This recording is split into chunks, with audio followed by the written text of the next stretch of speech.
Friends, எல்லாத்துக்கும் வணக்கம். எல்லாத்துக்கும் எக்ஸாம் பார்த்து ரொம்ப பயமா இருக்கா? அதுக்கு ஒரு 5 சிம்பிள் டிப்ஸ் நான் குடுக்குறேன். அந்த பயத்த நீங்க போக்குறதுக்கான எளிய வழிகள். அந்த 5 டிப்ஸ் என்னன்னு பார்க்கலாமா? பயப்படுறீங்களா? அது நிச்சயம் இயற்கை. ஆனா எல்லாத்துக்கும் அது இருக்கும். அந்த பயத்த போக்குறதுக்கு முதல்ல தினமும் கொஞ்சம் கொஞ்சமா படிங்க.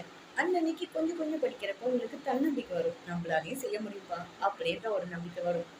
ஒரே நாள்ல உட்காந்துட்டு நாளைக்கு எக்ஸாம்னா இன்னைக்கு நைட்டு வரைக்கும் முழுக்க முழுக்க உட்காந்து எல்லாத்தையும் நான் படிக்கிறேன்னு படிக்காதீங்க. ம், அது வந்துட்டு உங்களுக்கு செட் ஆகாது. ஒரே நாள்ல எல்லாத்தையும் படிக்காம நான் இன்னைக்கு இந்த சப்ஜெக்ட்ல இந்த பார்ட் வரைக்கும் முடிக்கிறேன் அப்படின்னு சின்ன சின்ன டாஸ்க் செட் பண்ணுங்க. கண்டிப்பா நம்ம ஜெயிச்சிடலாம். நம்ம மனசுல இருக்கிற நெகட்டிவ் திங்கிங் என்னால முடியாதுன்றதை மாத்தி நான் முயற்சிக்கிறேன், என்னால முடியும் அப்படின்னு நினைங்க. ரொம்ப நைட் வரைக்கும் ஃபுல்லா உட்காந்து படிச்சுட்டு இருந்தா தூக்கம் இல்லாம போய் பரீட்சையில போயா தூங்க முடியும்? அதனால நல்ல தூக்கம் ரொம்ப முக்கியம்.